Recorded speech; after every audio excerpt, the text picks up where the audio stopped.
I have Well, you could do it over documents. Zoom. You could just do a better job of it than zooming in from your truck while you're on the way from somewhere to somewhere else. I have Daniel Penn versus Pete Edwards and Brittany Bowman. Mr. Penn, would you join us? Yes, I'm here. Could you turn your camera on? I'm trying. Miss Bowman, is Mr. Edwards with you?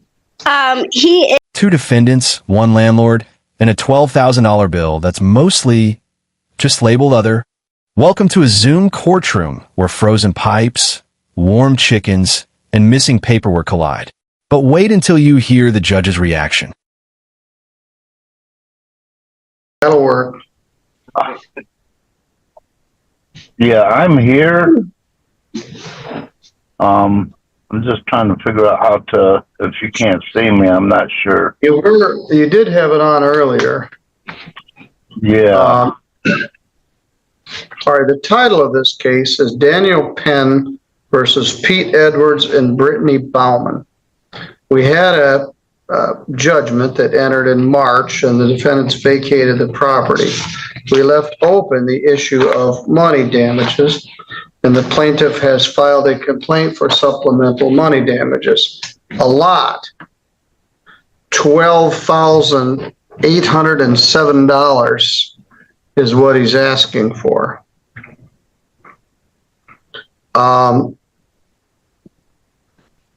And it's very vague. We've got rent, $5,200, electric, garbage, and then a great big fat other, which doesn't tell me anything, which is $4,800.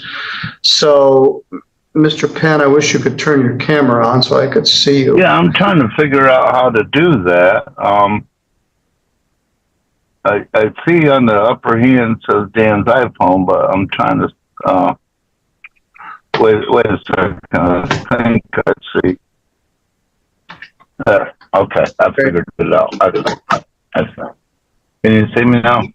Yes. All right. Okay. Ms. Bowman, if you could move where the window isn't behind you, I could see you better.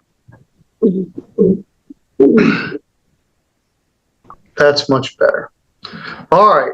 Ms. Bowman, I'm guessing you don't agree that you own $12,552. No, sir, I do not.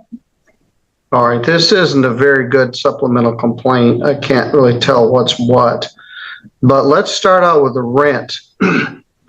Now, one problem is they allocated 5 minutes for this hearing. I have another hearing that sets at 11:05, so there isn't enough time to do what we need to do here, but let's start.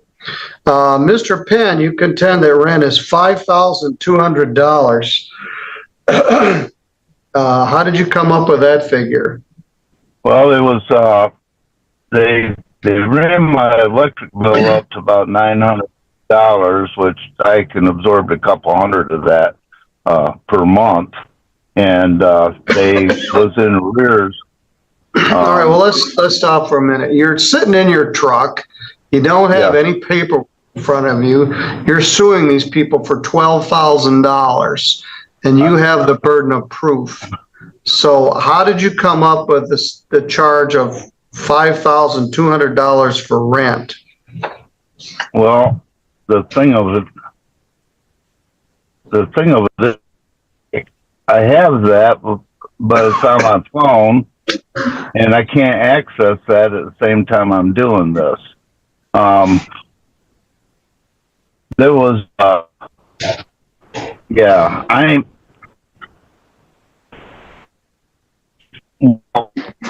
bottom line is, there's $800 a month due for rent, and then there was utilities, and they froze my water pipes, and they burned up my stove. That All right, was well, $500 just a minute.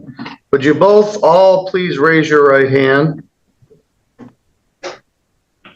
You all swear or affirm any testimony in this matter will be true to the best of your knowledge and belief? Yes. Yes. All right. I do.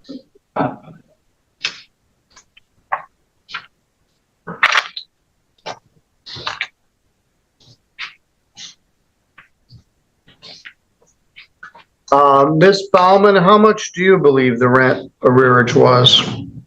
I'm not sure, but I know we were paying all the way up to February, and we shouldn't have been because our furnace was not proper. It did not work. We did our best to stay warm.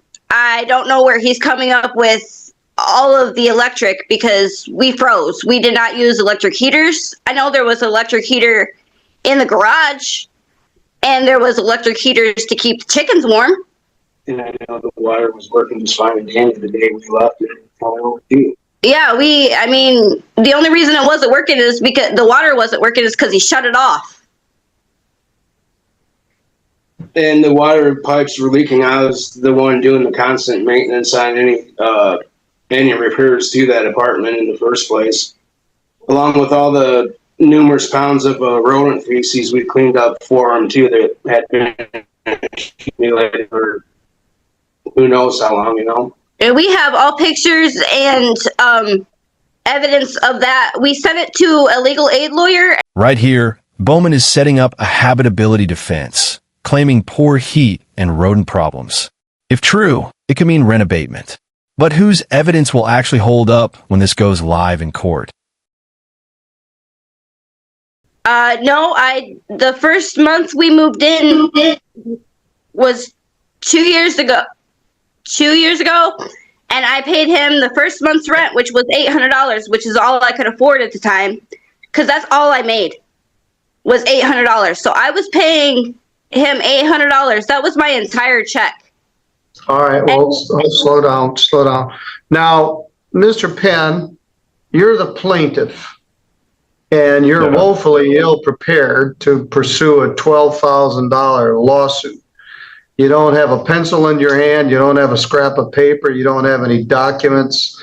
You don't have the electric bill. You don't have the lease. You can't, this $4,800, I'm not sure where that came from. You just plucked it out of the air, or there's other issues. Now we just lost him. All right, there he's back. Miss Bowman, you indicate you've got stuff, including pictures and other things, which you wish me to consider. Yes. So, all right. So we aren't going to be able to do this. Neither one of you are prepared to proceed with a $12,000 lawsuit. But you do both agree that there's no security deposit. Yeah. I'm waiting for legal aid to come back in to see whether they are have any input on this. Sir, can I Mr. make- Penn, go ahead. Mr. Penn, go ahead. Yes, yes, it is a little difficult doing this over Zoom. I have Well, you can do it over documents. Zoom. You can just do a better job of it than zooming in from your truck while you're on the way from somewhere to somewhere else. You zoomed in all right, but you're just not prepared to do this. Well, I have all kinds of proof and evidence and documents. If there was a way that I could send them to you or email them to you, Well, that's what a trial is. That was set for today. So I'm about ready to bounce the whole thing out of here. But what I'm going to do is set it for a live hearing, and the parties are going to have to come here to the courthouse. And I don't know when that is yet, but I'm waiting for a legal aid. I think I could. I know that what he considers evidence is just pictures of garbage around the place that had been left there by tenants before us, and is all, as far as anybody knows, is all pre-existing to whoever he had there before. All right, well, we'll get into it.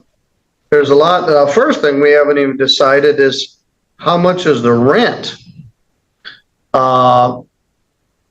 he's asking for $5,200 in rent, which you disagree with. The only thing we do agree on is there's no security deposit, but that's rent from when to when?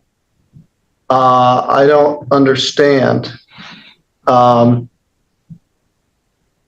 the last time that I received any money from them was $600, which was in November, but was applied toward the October payment that wasn't paid, and that's all I received ever since then.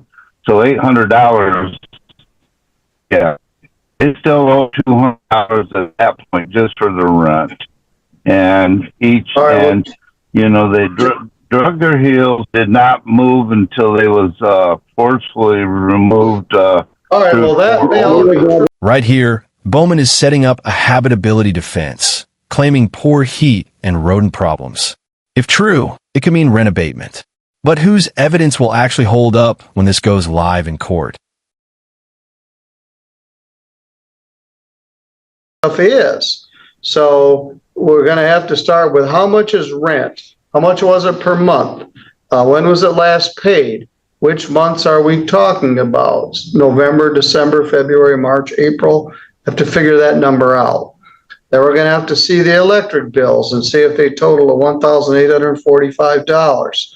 They allege that the furnace didn't work, so there should be abatement of rent. The rent should either be reduced or excused. There are other issues that you're asking for $4,800 of other, and I have no idea what that is.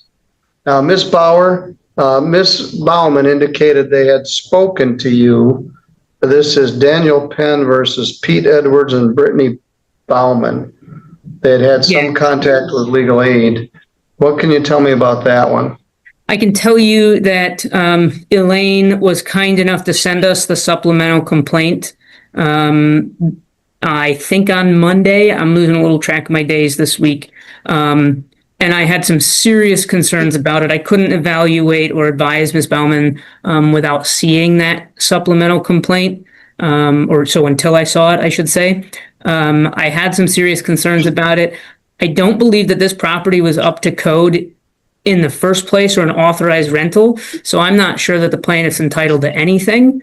But in light of preparing for Ms. Wilson this morning, and the fact that I didn't have the supplemental complaint in a reasonable amount of time, I told Ms. Bowman if I had time to speak with her, I would. Otherwise, all right, well, I'm going to have to reset this. Mr. Penn's in his truck somewhere between one place and another place. He doesn't have any of the documentation. You raised an issue that had not been raised, whether this is even a legal rental. Now, the townships are Wild West. There's no zoning. And I don't think there was a lease. I don't think I ever had a copy of a lease. So there's a lot of uncertainty here, but neither party is prepared to go forward at this point, and I'm going to continue this matter for a live, everybody comes into the courthouse damage hearing. Awesome. At least 30 days out. We'll give legal aid an opportunity to meet with the clients and discuss it further. Mr. Penn, there are several issues. There's one issue regarding the habitability of the premises. There's another issue regarding what's called abatement of rent. They're claiming the furnace didn't work, so rent should either be reduced or excused. There are some other issues that they were going to raise. So this is more complicated than something. It was scheduled for 5 minutes. I'm not sure how that happened, but neither party's ready to proceed, and I don't know where to put this. So we're going to adjourn this. It'll be more than 30 days away, which will probably take us into late September, early October. But we'll revisit it. We'll have you come here with all your documents, your electric bills. I don't know what constitutes $4,800. You can't just put other $4,800 and expect me to grant it. In the end, no verdict today. The judge pushes for an in-person hearing, citing big questions about rent, repairs, and even legality of the rental itself. What's your take on this ruling? Drop a comment, hit like, and subscribe for more dramatic courtroom moments.